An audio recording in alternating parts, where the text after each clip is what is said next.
So here I have fixed the front pocket already, and I have overlocked the raw edges.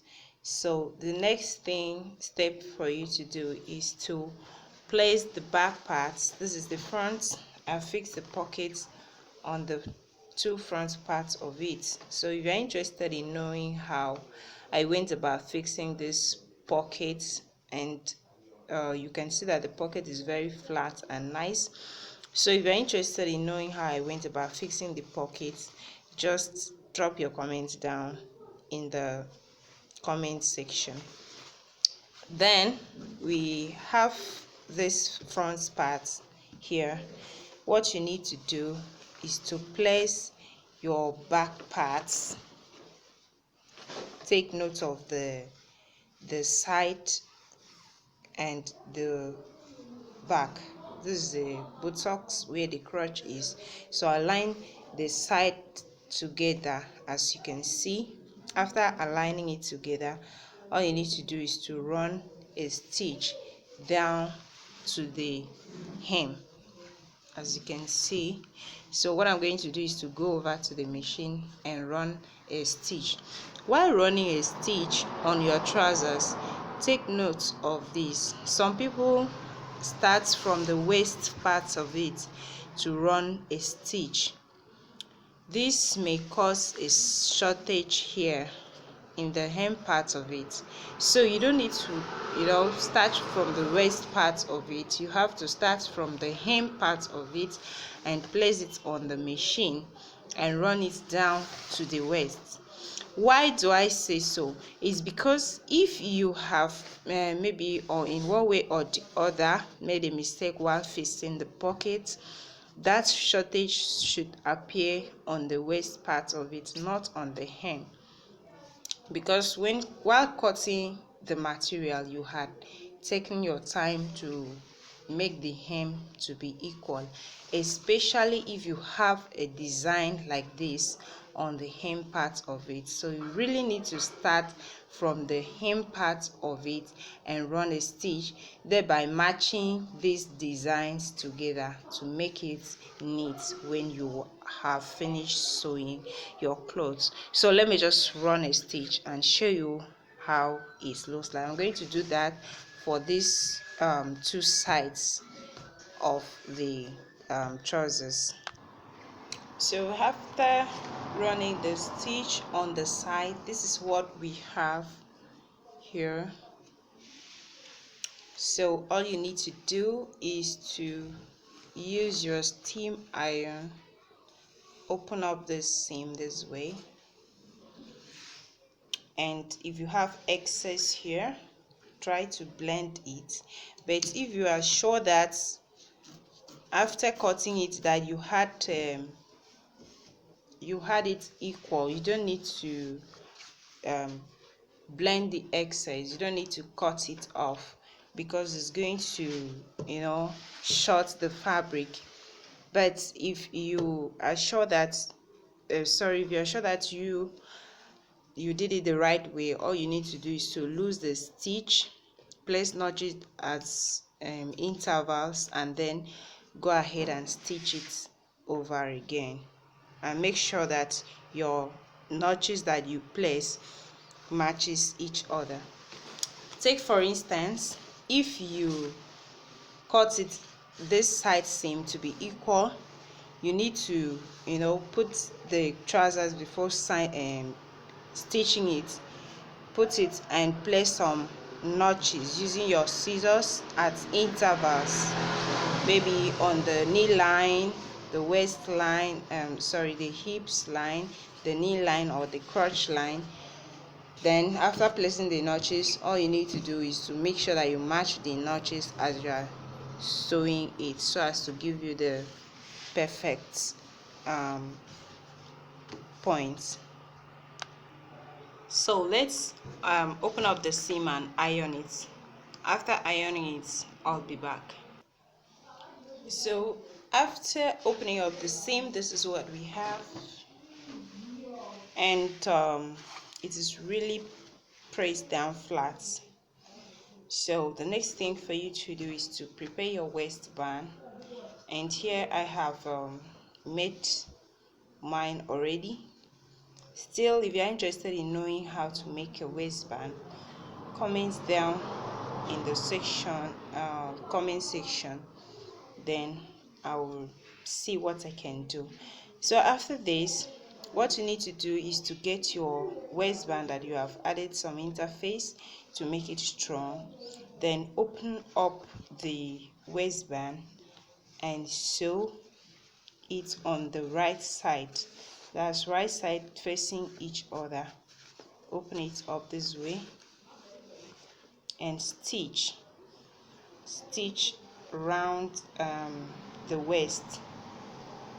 Remember that this is not a formal pants but a casual one, so just stitch the elastic waist. After stitching for the two sides, I'm going to show you how it looks like. So after stitching, this is what we have here. I have stitched the waistband on it. So the next thing is for you to fold it over this way,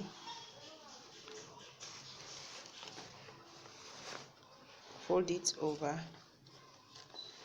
and top stitch.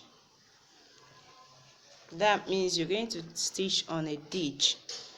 Remember, when you are top stitching it, you have to make sure that this under part falls inside it. Then if you don't choose that method, you need to trim it off first.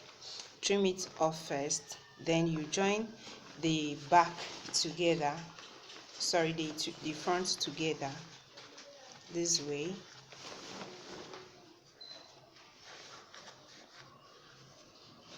That means if you don't want to top stitch on this part, that's the upper part of it, you need to join it together, because I have already top stitched the waistband while sewing it, the inner parts of it, so there's no need top stitching the upper part of it anymore. So what I'll do now is to put the front, that's the two front sides together. Remember, there will be no zipper in this very trousers. So after putting the two front sides together, you need to make sure that the waist part of it aligns with each other. Then you can start from this other side and sew through, or you start from the waist part and sew through. While sewing it, make sure that everything stands equal. Then before sewing it, you have to make sure that you trim the waist part of it for like about half an inch. So how you trim it is by bending over this waist band. Just bend it over this way and cut it this way. Then you open it up again. Now you can see the shape that it has. The reason for trimming off this part is because it's going to help the waist part of it to be more relaxed after sewing it. So what I'm going to do is to join the front part of it, and also I will join the back part of it and show you how it looks like, the front and the back part of it. But take note of the measurement.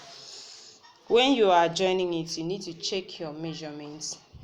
Your measurement should be the hips measurements, so that when you are putting the pants on, it should be able to pass through the hips. So you first of all confirm that the measurement is correct, then you stitch on it. If it is not correct, you need to adjust it until you get what you want. So after stitching, this is what we have. This is how it looks like. At this point, I've just stitched down the front part of it. Then what you need to do is to check if you have your waist measurements correctly. Remember, I said that the measurements you have on the waist is the hips measurement, and my hips measurement is 40 inches. So here I have measured out, I have here 41 inches, which means that the half inch is for the sewing allowance. So I'm going to sew on half inch, closing the back part together by half of an inch. So sorry, it's not 40, it's 36 actually. So I'm going to sew in 2 inches, leaving 1 inch for ease allowance, so that the pants will be able to pass through the hips without struggle. So I'm going to sew 2 inches in. So after shaping the back, this is what we have here. I have shaped the back parts of it, and then the next thing is to fold over, open the slit and iron it.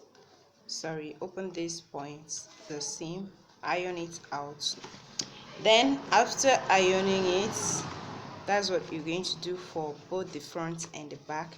Then you fold over your waistband, fold it over and top stitch on it. Make sure that you stitch on the ditch. That means you not allow the thread that you are stitching on to be visible at the front part of it. You're going to really stitch in between the waistband and the main trousers. So you just stitch as you move, and make sure that the waistband under is really stitched on while stitching on the upper parts of it. So let me do that, and I'll show you what it looks like. So after stitching, this is what we have here. You can see it is really neat and very, very beautiful, because you can hardly find the thread that we stitch on. So the next thing for us to do is to work on the leg and hem it. So what you need to do is to bring out the right side, the wrong side of the trousers, then put them together this way. And what you really need to be conscious of, you really need to take note of something very important, that is this other part of it. So make sure that these seams aligns. Make sure that this seam aligns while you open it up this way. So while pressing it open, make sure that these seams aligns. You can either start from this point and stitch it down to the hem, or you start from the hem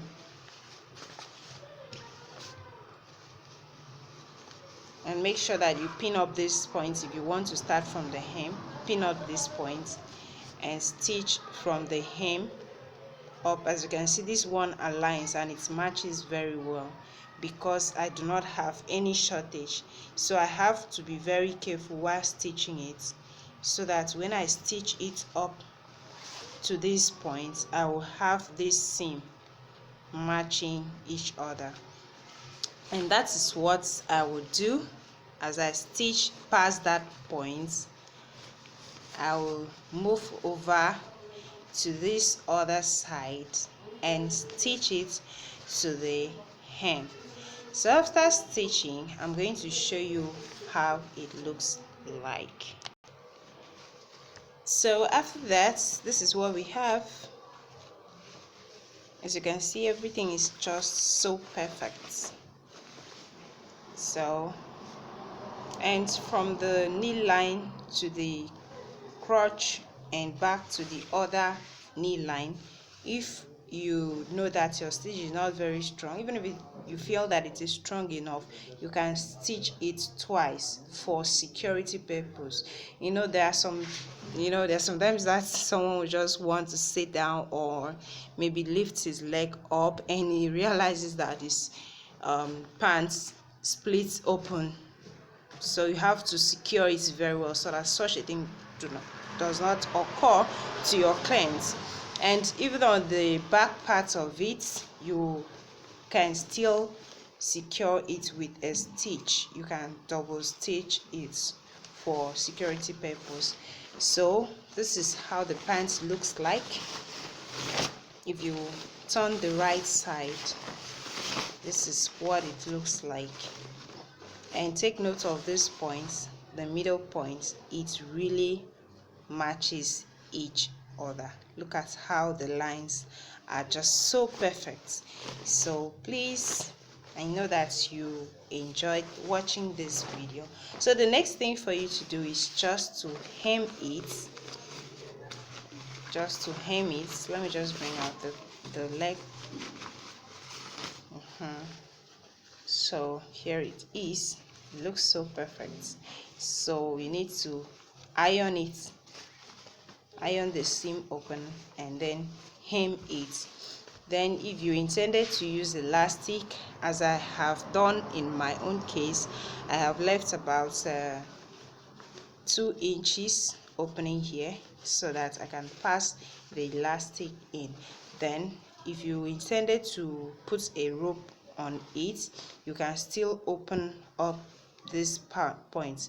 It doesn't look neat to open up the outer part of it just to insert the rope, so it must be in the inner part of it, so that when the person finishes tying the rope will remain inside the trousers, not coming up. So that is it for today, and stay tuned for the next video. Don't forget to subscribe to this channel, turn on the notification bell, like this video, and drop your comments in the comment section below. Thank you very much for your support and for your encouragement. Bye bye for now.